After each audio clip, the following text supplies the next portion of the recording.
نبينا صلى الله عليه وسلم طلب العلم فريضة على كل مسلم. Kaum muslimin dan muslimat sidang jamaah salat subuh yang dimuliakan Allah Subhanahu wa taala. Pada pagi yang mulia ini, sambil kita duduk di rumah Allah yang mulia ini, mari kita memperbanyakkan zikir kita kepada Allah Subhanahu wa taala dan perbanyakkan salawat kita kepada Nabi kita Muhammad sallallahu alaihi wasallam. Insyaallah kita akan melanjutkan kajian kita dari kitab Arba'in An-Nawawiyah, yang mana pada pagi yang mulia ini insyaallah kita akan membahas hadis yang ke-23, Al-Haditsus Tsalits wal 'Ishrun, hadis yang ke-23, yang mana hadis ini membicarakan tentang keutamaan bersuci, keutamaan berzikir, keutamaan salat, keutamaan sedekah, keutamaan sabar, beberapa keutamaan-keutamaan yang lainnya. Maka sebagian para ulama memberi judul hadis ini dengan judul Kathratu Turuqul Khair, begitu banyak jalan-jalan menuju kepada kebaikan. Mari kita dengar hadis Nabi sallallahu alaihi wasallam.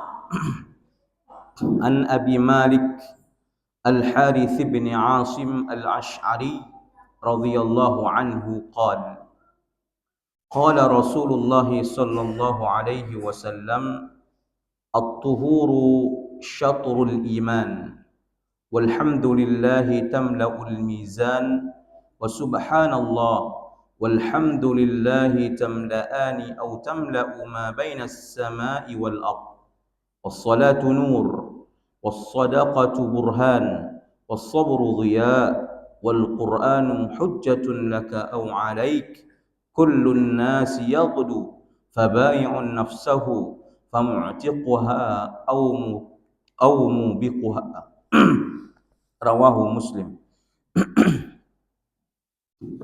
Dari Abi Malik Harith bin Asim Al-Ash'ari, semoga Allah meridainya, ia berkata, Rasulullah sallallahu alaihi wasallam bersabda, at-tuhuru syatrul iman, bersuci itu setengah daripada keimanan.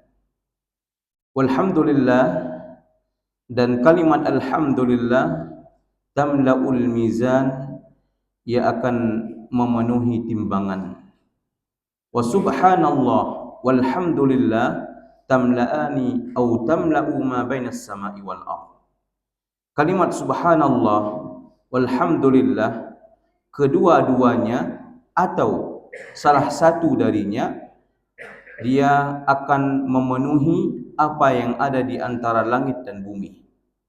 Salat itu cahaya, sedekah itu bukti, sabar itu merupakan sinar, dan Quran hujjatun laka, menjadi hujjah atasmu, yaitu penolong, au alaika, atau justru akan mencelakakanmu. Kullun nas yaghdu, setiap manusia mereka keluar di pagi-pagi hari. Fabai'un nafsahu, di antara mereka ada yang menjual diri mereka. Famu'tiquha au mubiquha, ada yang mereka menjual diri mereka kepada Allah Subhanahu wa taala, maka mereka menjadi orang yang dibebaskan dari api neraka.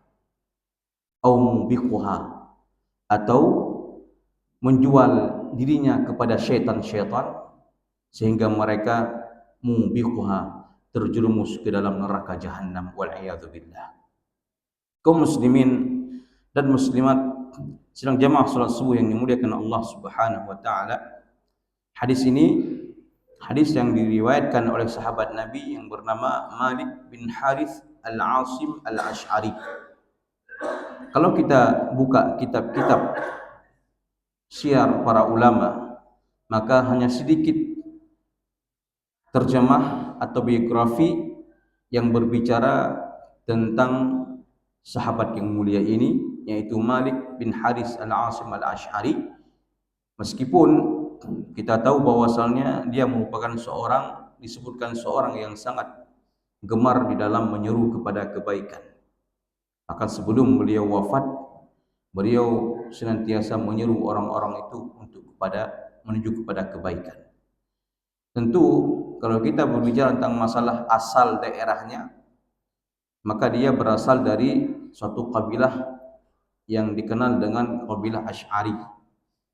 Kabilah Asy'ari ini merupakan satu kabilah yang tinggal yang hari ini di negara Yaman, tepatnya di sebuah provinsi yang dikenal dengan provinsi yang sangat subur di daerah Yaman, yang nama provinsi itu adalah provinsi Ib namanya. Provinsi Ib itu dikenal di provinsi itu kesuburan yang luar biasa. Kalau istilahnya kayak Indonesianya. Indonesia kita dikenal dengan pohon-pohon yang hijau. Maka di situ hanya di Yaman itu, di provinsi Ib ini yang dikenal dengan kesuburannya. Beliau wafat pada tahun 18 Hijriah pada saat Khalifah Umar radhiyallahu taala anhu. Kemudian jumlah hadis yang beliau uraikan dari Nabi sallallahu alaihi wasallam disebutkan oleh para ulama ada sekitar 27 hadis. Jadi tidak banyak beliau meriwayatkan hadis dari Nabi sallallahu alaihi wasallam, hanya 27 hadis. Salah satu hadis yang beliau uraikan itu adalah hadis yang baru kita baca tadi. Tentu hadis yang kita baca ini merupakan salah satu hadis yang sangat agung dan termasuk daripada pokok Islam tentang hadis ini. Karena kita ketahui Al-Imam An-Nawawi rahimahullahu taala, beliau tidak memasukkan hadis-hadis ke dalam kitab beliau Arba'in An-Nawawiyah, kecuali hadis-hadis tersebut adalah hadis memang mengandung pokok-pokok ajaran Islam. Ya, jadi ada 42 hadis, ke-42 hadis itu semuanya itu hadis agung. Hadis yang luar biasa isinya. Ya, yang bicara tentang masalah pokok-pokok keislaman. Jadi beliau mengatakan Rasulullah sallallahu alaihi wasallam bersabda, "At-tuhuru syatrul iman." Jadi di sini dibaca at-tuhuru. Walaupun sebagian ada yang baca dengan at-tahur dengan fathah. Ya. Kemudian mana yang lebih kuat, lebih benar? At-tuhuru dengan dhammah. Karena ketika kita baca dengan fathah, dia memiliki makna lain. Ketika kita baca dengan dhammah, at-tuhuru juga memiliki makna lain. Berarti kalau begitu, apa makna at-tuhur? At-tuhur dengan dhammah ini memiliki makna pekerjaan atau kegiatan bersuci. Kalau tahur itu benda atau alat untuk bersuci. Ya, maka ada ada wudu. Kita mengambil wudu atau mengambil wudu. Nah, kalau wudu berarti itu kegiatan. Nah, pekerjaan yang kita lakukan berwudu itu disebut dengan wudu. Kalau wudu air yang kita wudu itu disebut dengan wudu. Di bahasa Arab ini bahasa yang sangat detail. Ya. Jadi kalau salah baris, salah arti. Ada sahur dengan suhur. Kita sering bilang makan sahur atau makan suhur. Ya. Makan sahur atau makan suhur. Ya. Saya mau suhur atau mau sahur? Sebenarnya mau suhur. Tapi kita sudah terbiasa dengan sahur. Karena suhur itu kegiatan yang kita lakukan di waktu pagi untuk melakukan sahur disebut dengan suhur. Tapi makanan yang dihidang, yang kita santap untuk sahur itu disebut dengan sahur. Maka Rasulullah katakan tasahharu fa inna fis sahuri.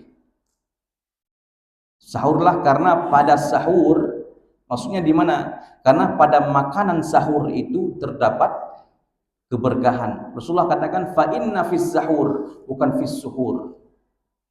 Nah, kegiatan ketika kita bangun tidur mau melakukan, kemudian kita pergi ke kamar mandi, kita cuci muka, itu kegiatan itu disebut dengan suhur. Ya. Nah, makanan disebut dengan sahur. Jadi di sini at-tuhuru berarti kegiatan bersuci. Syatrul iman, bagian atau setengah daripada keimanan. Nah, kaum muslimin dan muslimat yang dimuliakan Allah Subhanahu wa taala, apa yang dimaksud di sini at-tuhur?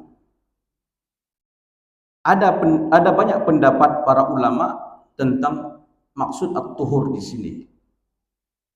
Ada mengatakan maksudnya adalah yaitu bersihnya dari segala dosa-dosa dan maksiat. Itu merupakan bagian daripada keimanan. Ada yang mengatakan maksud at-tuhur di sini adalah bersuci. Termasuk di dalamnya apa? Mandi wajib, tayamum, berwudu, dan lain-lain. Itu merupakan bagian daripada keimanan. Kemudian ada yang mengatakan pendapat yang ketiga. Maksud tuhur di situ adalah wudu, kata mereka. Wudu. Dan ini pendapat yang banyak dipilih oleh para ulama. Bahwasanya dikatakan wudu syatrul iman. Setengah atau bagian daripada iman. Apa maksud iman di situ? Sebagian mereka mengatakan maksud iman di situ adalah salat.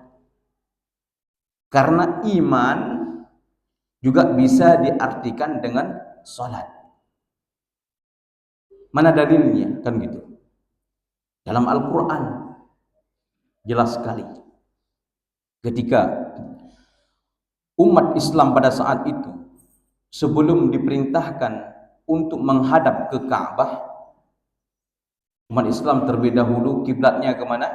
Ke Baitul Maqdis. Berapa bulan atau berapa tahun kira-kira mereka berkiblat ke Baitul Maqdis? Disebutkan oleh para ulama tafsir lebih kurang sekitar 16 bulan. 16 bulan. Kemudian ketika berada di kota Madinah, Rasulullah sudah berada di kota Madinah, maka datanglah perintah untuk mengubah arah kiblat dari Baitul Maqdis ke Ka'bah yang ada di kota Makkah. Maka di saat itu para sahabat mereka bertanya-tanya, bagaimana dengan salat kami yang telah kami lakukan? Apakah itu diterima oleh Allah atau tidak? Karena sebelumnya kami menghadap ke Baitul Maqdis. Apakah salat itu diterima atau tidak? Jangan-jangan nggak ada pahala lagi gara-gara kiblatnya diubah. Kan gitu. Maka Allah katakan dalam Al-Quran, wa ma kana Allahu liyudhi'a imanakum. Dan Allah Subhanahu wa taala tidak akan menyia-nyiakan iman kalian. Maksud iman di situ apa? Salat kalian. Tetap salat yang telah kalian lakukan, yang kalian berkiblat ke Baitul Maqdis, itu tetap akan dihitung oleh Allah Subhanahu wa taala dan diberi pahala oleh Allah. Berarti iman di situ maksudnya apa? Salat. Maka dikatakan oleh kebanyakan para ulama, mereka menafsirkan kalimat at-tuhuru syatrul iman, wudu merupakan setengah daripada salat. Nah ini, wudu setengah dari salat. Kalau kita katakan, iya betul. Karena memang hadis ini ingin dijelaskan kepada kita tentang keutamaan berwudu. Maka jangan sepelekan masalah wudu. La yaqbalullah salata ahadikum idza ahdatha hatta yatawadda. Tidak akan diterima salat salah seorang di antara kalian apabila dia berhadas sehingga dia berwudu. Wa la salata bidunil wudu, tidak ada salat tanpa wudu. Maka syarat sah salat itu sudah kita ketahui semua, salah satunya adalah dengan wudu. Maka jangan sepelekan masalah wudu. Wudu ini suatu ibadah yang sangat agung. Wudu ini bukan kebiasaan tapi ibadah. Maka ketika dia berwudu, sebaik-baik wudunya, dia akan mendapatkan cukup banyak kebaikan yang Allah berikan. Maka jadi pertanyaan, bagaimana dengan wudu kita hari ini? Apakah sudah sesuai dengan sunnah Rasulullah SAW? Ya, karena banyak hari ini menyepelekan masalah wudu. Ya, belajarnya setengah-setengah. Yang penting cuci kaki, cuci tangan, cuci muka, ya selesai. Ya, cukuplah itu. Padahal tidak seperti itu.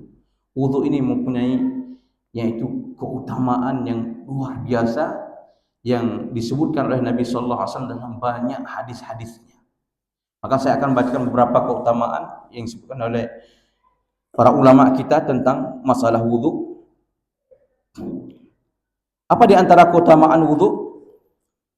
Disebutkan di sini, di antaranya adalah orang yang berwudu, ketika dia berwudu, maka dosa-dosanya, itu dosa kecil maksudnya, dia akan keluar mengalir bersama tetesan air wudu.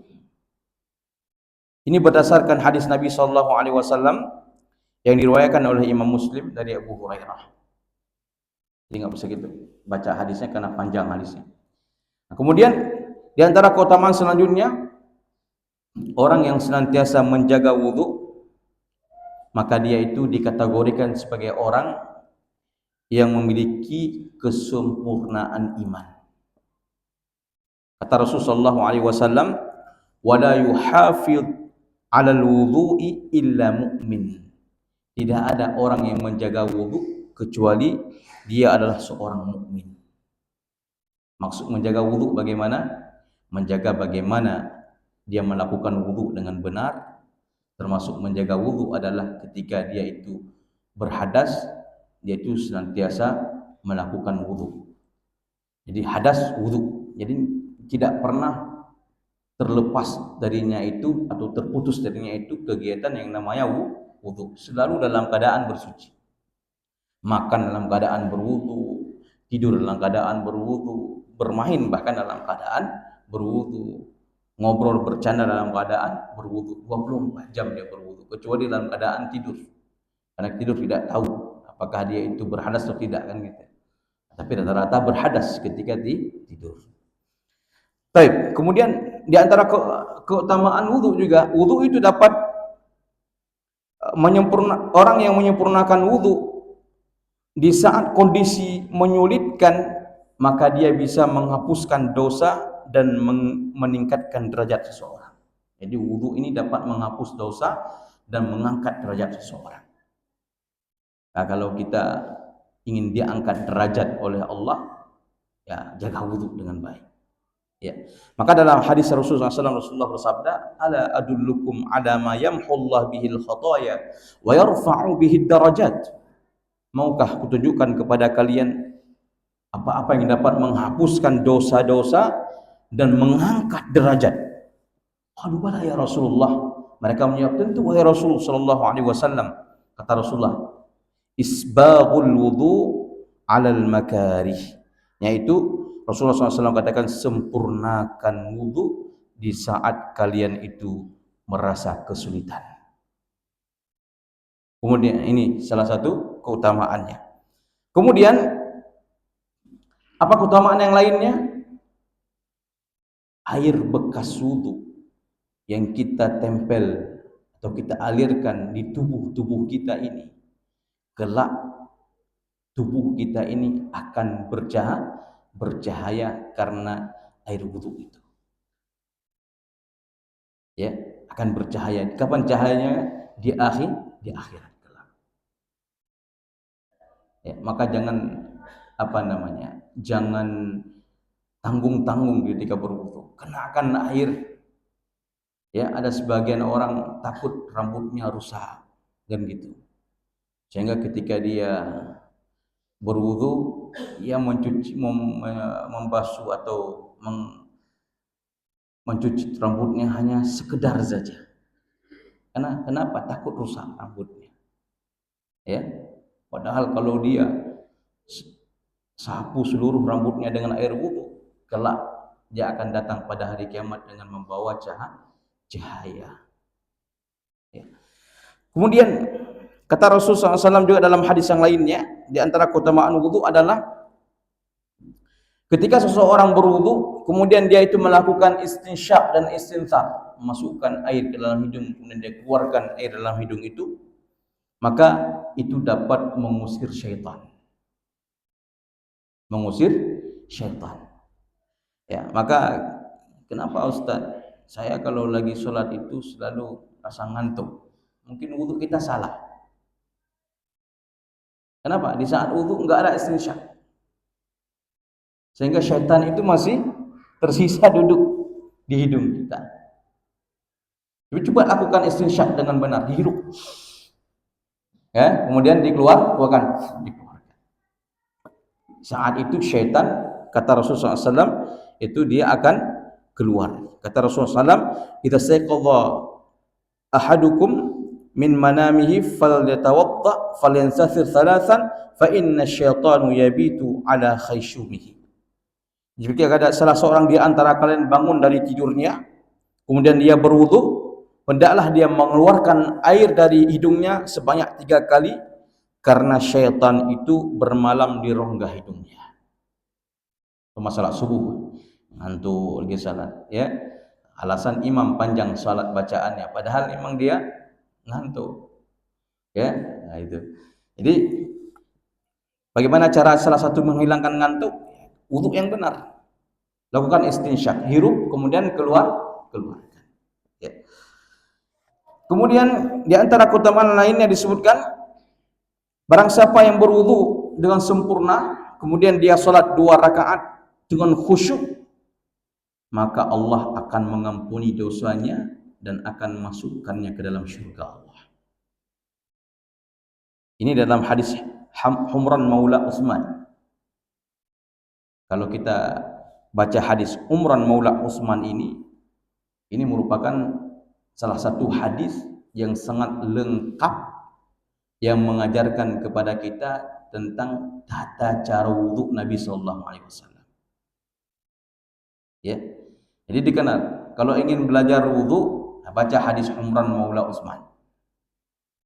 Ya, nah, kalau ingin belajar masalah tata cara sholat, ya, baca hadis Jabir. Ya gitu ya. Jadi, Masya Allah hadis ini mengajarkan bagaimana cara berwudhu. Kemudian di akhir hadis ini dikatakan, man tawadda'a nahwa wudhu'i hadza.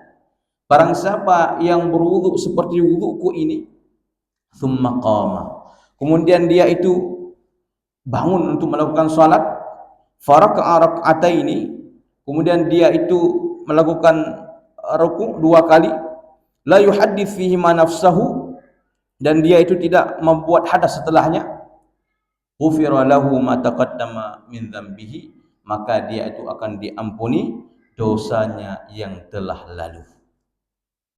Sebenarnya banyak sekali amalan-amalan yang Allah Subhanahu wa taala berikan kepada kita untuk menghapus dosa-dosa kita. Mudah sekali sebenarnya. Tapi kadang-kadang kita yang susah melakukannya. Mudah sekali. Setiap hari 5 kali bisa kita lakukan. Di 5 waktu salat kita. Mau dihapus dosa oleh Allah.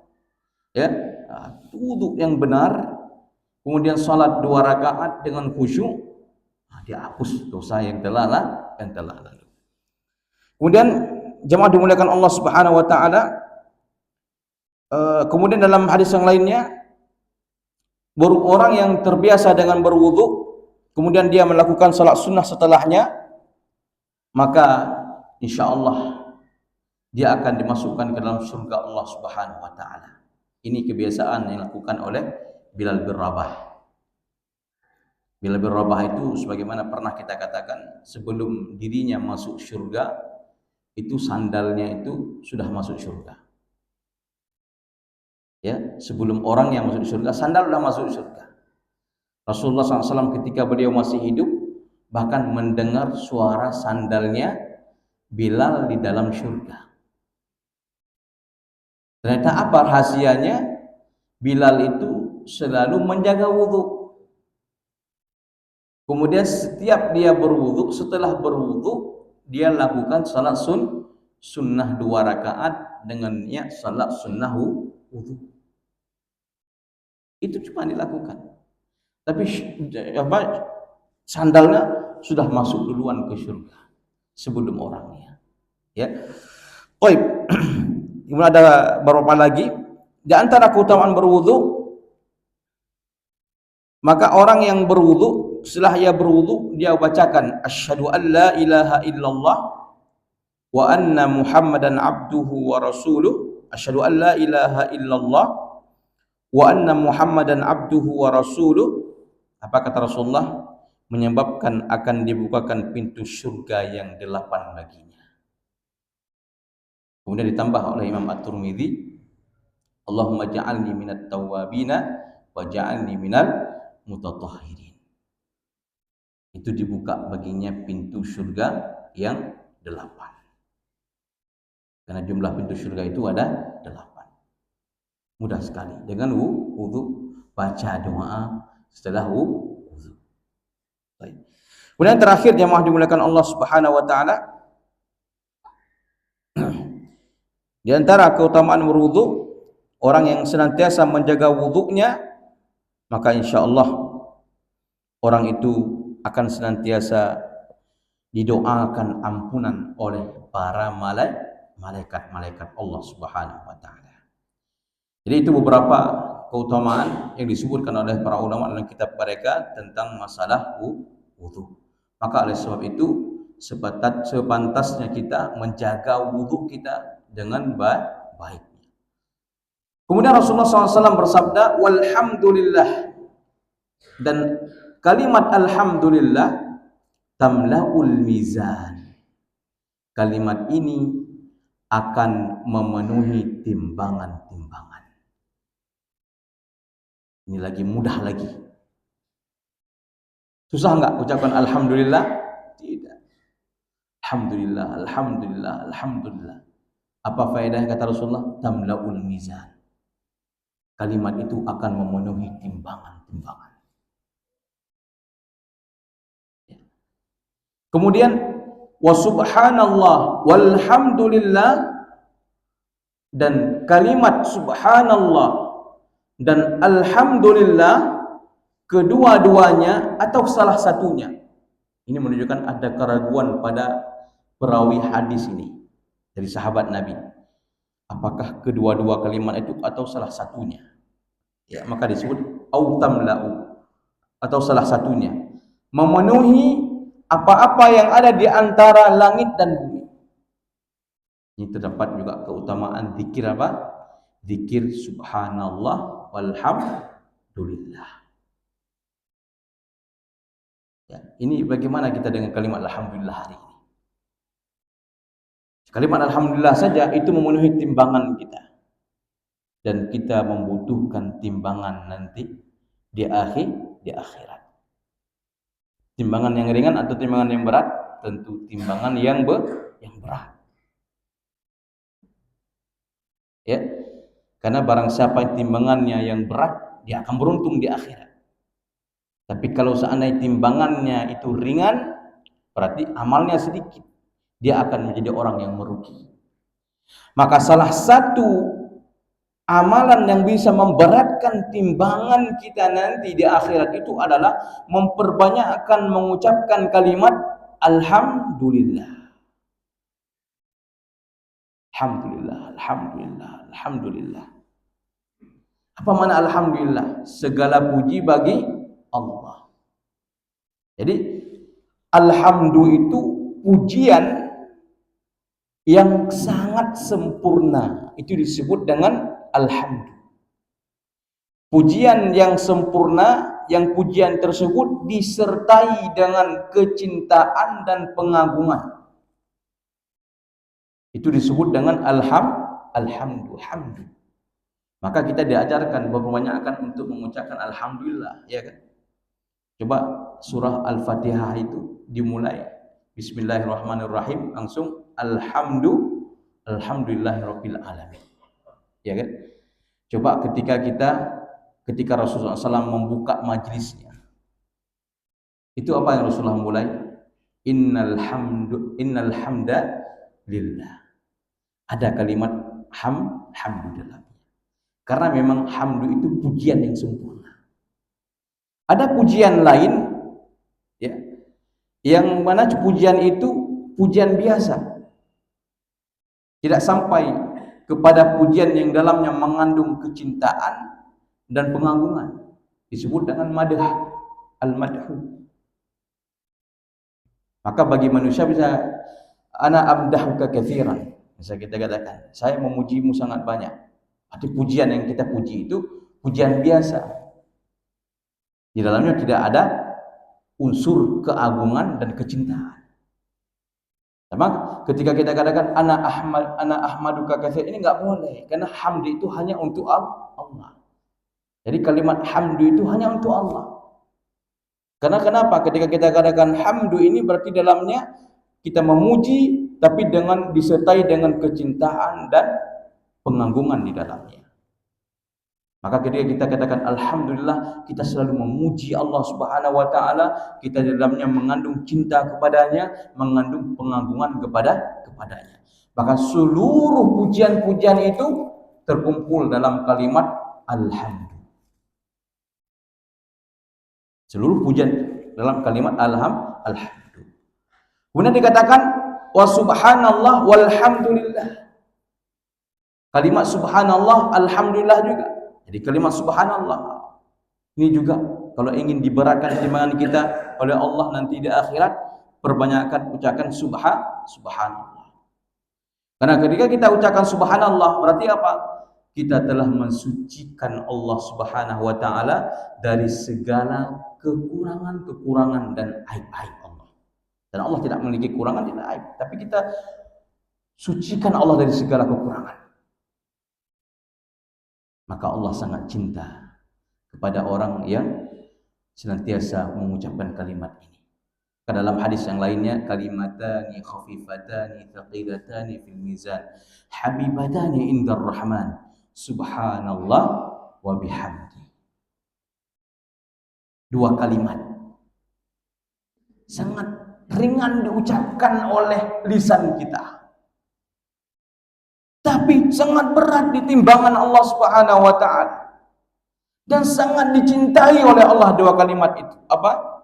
Subhanallah wa bihamdi. Berat enggak? Subhanallah wa bihamdi, subhanallah wa bihamdi. Itu paling berat timbangannya, paling dicintai oleh Allah Subhanahu wa taala. Ya. Maka dalam hadis ini diajarkan kepada kita secara umum, perbanyakkan zikir kepada Allah. Perbanyakkan. Di antara zikir yang perlu kita perbanyakkan apa? Alhamdulillah, subhanallah. Boleh ditambah dengan Allahu akbar. Ya. Ringan sekali. Sambil jalan pulang ke rumah, sambil jalan pergi ke masjid, di atas kendaraan, sambil menuju ke tempat kerja, ya. Itu bisa kita ucapkan subhanallah. Tapi itulah kadang-kadang syaitan ini gitu, melupakan kita, melupakan ingatan kita terhadap zikir-zikir itu, sehingga sibuk melihat ketika berjalan di jalan raya, sibuk melihat kondisi jalan, ya, kondisi jalan, orang yang ada di samping kita, mobil yang di depan kita, di samping kita, ya, lupa kepada zikir kepada Allah Subhanahu wa taala.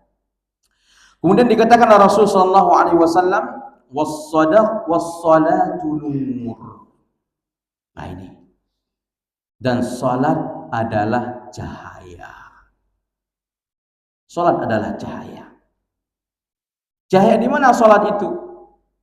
Cahaya di dunia dan cahaya di akhirat.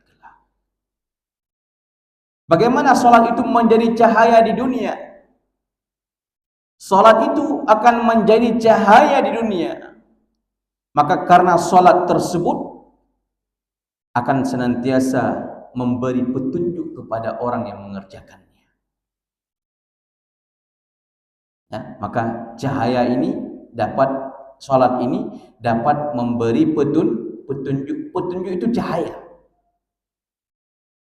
Maka jemaah dimuliakan Allah Subhanahu wa taala. Seburuk apapun kita, sejahil atau sejahat apapun kita, maka jangan pernah kita tinggalkan sholat. Kita merasa diri kita, ini saya orang paling buruk nih, saya itu bejat sekali, saya itu banyak maksiat nih. Jangan pernah tinggalkan sholat. Karena apabila engkau masih tetap mengerjakan sholat, itu ada kemungkinan engkau suatu saat akan mendapatkan hidayah dengan sholat yang engkau kerjakan itu. Karena kita katakan, karena salat itu cahaya. Ketika engkau sering melakukan salat, cahaya itu akan tersimpan di dalam hati-hati kita. Dengan banyak kita kerjakan salat, maka semakin banyak salat kita, semakin besar cahayanya. Suatu saat kita akan berubah.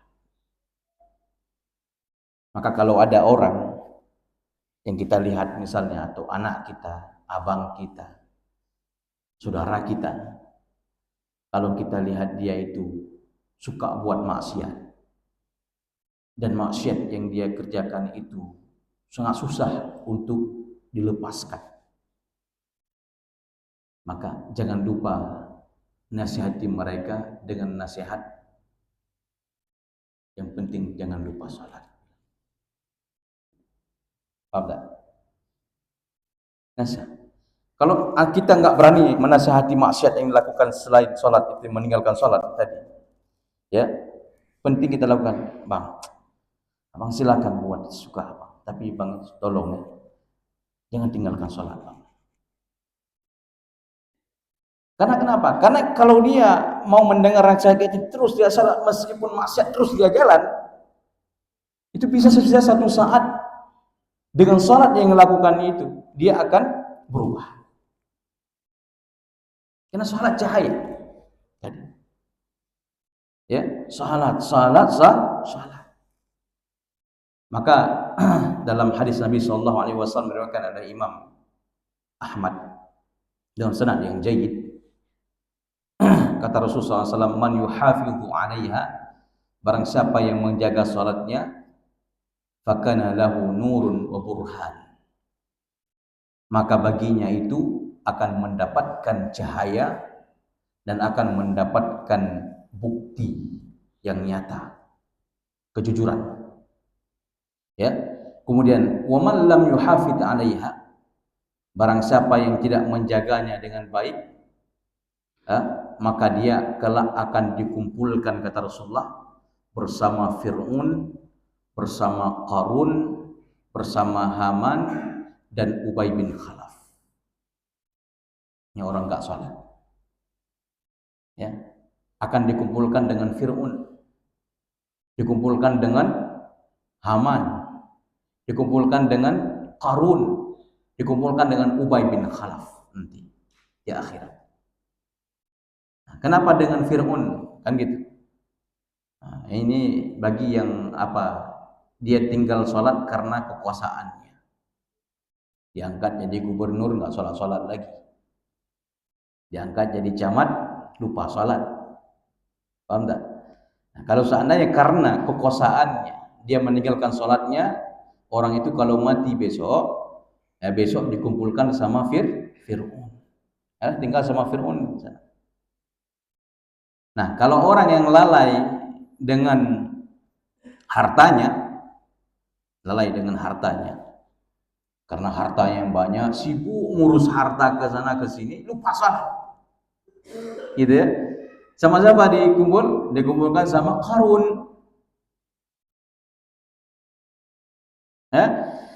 Kemudian kalau sibuk dengan jabatan, mana-mana rapat sana, rapat sini, ya kan? Saya punya jabatan, kemudian dengan jabatan itu saya punya rapat, kadang-kadang ke wilayah sana, ke wilayah sini, sibuk sehingga banyak salat dia tinggalkan. Maka dia akan dikumpulkan bersama Haman. Yang sibuk dengan perdagangannya, sibuk dagang, buka toko 24 jam, salat nggak perlu, gitu ya. Lupa semua waktu salat 5 waktu terlewat. Sibuk dengan perdagangannya, dia tinggalkan salatnya, dikumpulkan bersama Ubay bin Khalaf. Ubay bin Khalaf ini salah satu tokoh Quraisy, ya, yang terkenal dengan kekayaan yang melimpah karena dia pandai dalam berdagang. Tokoh kafir Quraisy. Ya, jadi ya, dikumpulkan dengan itu. Ya. Jadi intinya salat itu cahaya. Cahaya di dunia dengan diberikan petunjuk. Cahaya di akhirat. Kapan cahaya di akhirat? Ketika sejak dia dimasukkan ke dalam kuburnya. Bayangkan jamaah, kalau Allah wafatkan kita, kemudian kita dimasukkan ke dalam kuburan, kemudian kita bisa mendengar suara sandal orang yang mengantarkan kita ke kuburan. Bisa mendengar. Lalu bagaimana kondisi kegelapan di sana yang luar biasa gelapnya?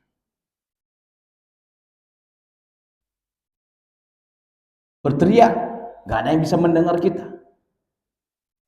Gelap, sangat gelap.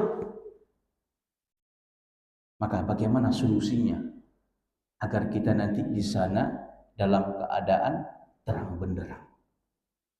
Maka salatlah. Kalau mau kuburan kita itu bercahaya, salat, jaga salat. Laki-laki jaga salat, kerjakan tepat pada waktunya, berjamaah di masjid.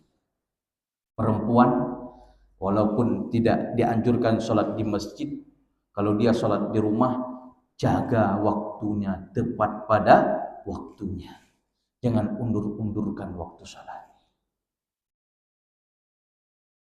Ada seorang wanita ketika dia meninggal dunia, disebutkan oleh Imam Az-Zahabi dalam kitab beliau Al-Kabair. Seorang wanita meninggal dunia, dikuburkan. Allah takdirkan adiknya itu membawa sesuatu ketika saat penguburan. Ternyata barang yang dia bawa itu jatuh ke dalam kubur itu. Kemudian setelah dikuburkan dengan sempurna, baru teringat ketika sampai di rumah ada barang yang jatuh di dalam kuburan adik yang tadi, yang baru dikuburkan. Digali kembali kuburannya. Digali kembali. Dan sangat takjub sekali ketika digalikan kuburannya, dia mendapati kuburan si perempuan tersebut terbakar dengan api. Sehingga dia sangat terkejut. Dia ambil barangnya, kemudian dia tutupkan kembali kuburannya, dan dia pulang, kemudian bertemu dengan ibunya. Sambil menangis dia tanyakan kepada ibunya, "Wah ibuku, tadi ketika aku menggali kuburan adik, itu aku mendapati yaitu api yang sangat besar di kuburannya. Ada apa dengan adik kita, wahai ibu?" Ibunya pun ikut menangis. Ikut menangis. Kemudian apa dia katakan? "Wahai anakku, dahulunya kakakmu itu ketika dia masih hidup, dia suka menunda-nunda waktu salatnya. Dia salat zuhur sebelum masuk waktu asar. salat asar sebelum masuk waktu maghrib, salat maghrib sebelum masuk waktu isya, seterusnya. Orang yang menunda-nunda waktu salat saja dinampakkan hukumannya dengan keluarnya api dari kuburannya. Bagaimana orang yang meninggalkan salat, yang enggak salat sama sekali? La haula wala quwata illa billah. Maka ini jemaah dimuliakan Allah, cahaya di kuburan, kemudian cahaya nanti di akhirat kelak. Kita semua butuhkan cahaya jemaah, terutama di saat kita melewati sirat. Tahu sirat? Titian menuju ke surga. Itu sangat gelap sekali. Dan kita butuh cahaya. Maka salah satu cara untuk memperbesarkan cahaya kita untuk melewati sirat itu adalah dengan cara salat. Wassalatu nur. Salat itu adalah cahaya. Semoga Allah Subhanahu wa taala memberi taufik kepada kita semuanya. Dan insyaallah kita sisanya akan kita lanjutkan pada pertemuan selanjutnya bismillah taala. Semoga Allah mudahkan kita dalam melakukan kebaikan, yaitu salah satunya itu dalam bersuci, dalam berzikir, di dalam melaksanakan salat kepada Allah Subhanahu wa taala. Allahumma inna nas'aluka ridhaka wal jannata wa na'udzubika min sakhatika wan nar. Allahumma arinal haqqa haqqan warzuqna ittiba'ahu wa arinal batila batila warzuqna ijtinabah. Rabbana zalamna anfusana wa illam taghfir lana wa tarhamna lanakunanna minal khasirin. Allahumma inna nas'aluka ilman nafi'an wa rizqan thayyiban wa 'amalan mutaqabbala. Rabbana atina fid dunya hasanah wa fil akhirati hasanah wa qina adzaban nar. Subhanakallahumma bihamdika asyhadu an la ilaha illa anta astaghfiruka wa atubu ilaik. Wassalamualaikum warahmatullahi wabarakatuh.